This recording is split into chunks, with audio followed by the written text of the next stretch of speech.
Click on Projects from the top bar and then Design to get started.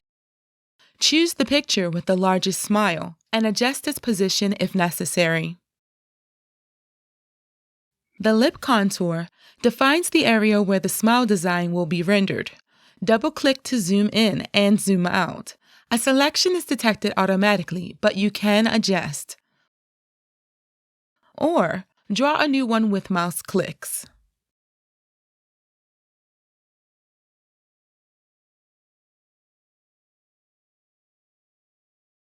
The restorative space acts like a search engine for natural teeth. Customize the search by adding your unique input. Position the restorative space higher or lower. Adjust the smile and zenith curves. Adjust proportions. For asymmetric adjustments, press the Alt key if you're using Windows or the Option key if you are working on a Mac.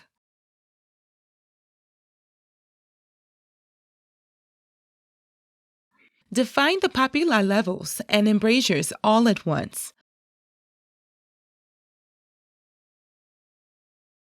Or one by holding the Alt key on Windows or Option key on Mac. The final step towards a beautiful design is the selection of libraries. On the left side, you can search through curated sets or search for each shape one by clicking on each tooth.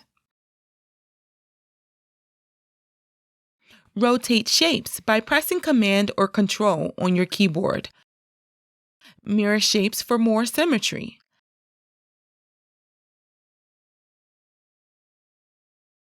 Match color for a realistic design.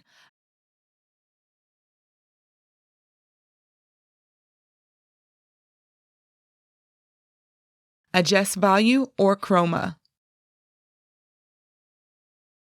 Your design is automatically saved when you close the window. Each design is saved under a city name so it is easy to use in communication.